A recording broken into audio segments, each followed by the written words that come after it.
Mucemanio-inĩ wa minista wa urimi Peter Munyana arugamiriri othe a ithĩ cia kahua kaunti-inĩ ya Kiambu niho eranĩire ũnyitanĩri wa thirikari nene harĩ kwarahura urimi wa kahua.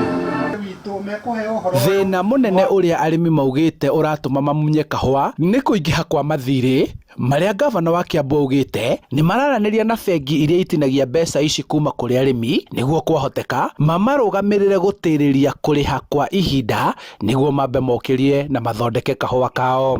No ona mathirĩ mangĩaga kweherio he njĩra ingĩ cia kũrũgamia mathirĩ nĩgetha twambe tũkũrie kahua mathirĩ magacoka gũka kũrĩhwo tuona mbeca.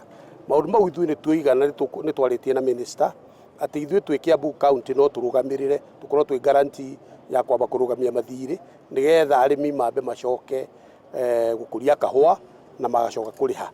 Mwĩhoko ũkĩriũka harĩ arĩmi kuona nĩ macokanĩrĩirie society ciao ciothe na gũthondeka ngwatanĩro ĩmwe ya arĩmi othe a kaunti, makiuga ngwatanĩro ĩno ĩkĩmahotithia to gwĩthĩra no nĩ nginyagia kwĩyenderia kahua kao ĩmwe kwa ĩmwe. No tũhote kwĩyenderia kahua gaitũ kuma Kiambu, no ũcio nĩguo mũbango ũrĩa twĩ naguo, tondũ tũrenda twambe tũthondeke tuone nĩkĩ tũkwendia, tondũ kwa ihinda rĩrĩ tũngiuga nĩ tũkwendia tũtirĩ na gĩa kwendia, no wona twathondeka nĩ tũkũhota kwendia kahua gaitũ twĩ ngwatanĩro. Munya augĩte gũtirĩ gĩthĩi kana society kumwo marũa ma kwĩyenderia kahua ĩmwe kwa ĩmwe wona makinyanĩria mĩtaratara yothe ĩrĩa yendekithagio. Thirikari ĩkiuga nĩ ĩratuĩria na gũthuthuria ũrĩa wendia wa kahua kũhũthĩra onjoria a gatagatĩ-inĩ Mombasa ũkũgarũrwo nĩguo arĩmi magunĩke.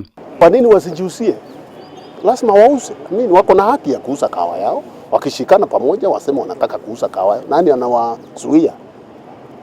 Nilisikia chairman akiongea mambo ya licenses. Nafikiri shinda pale iko hakuna mtu amekatazwa licenses. Ni ile the new regulations. When the new regulations kick off, kunakuwa na renewal ya licenses.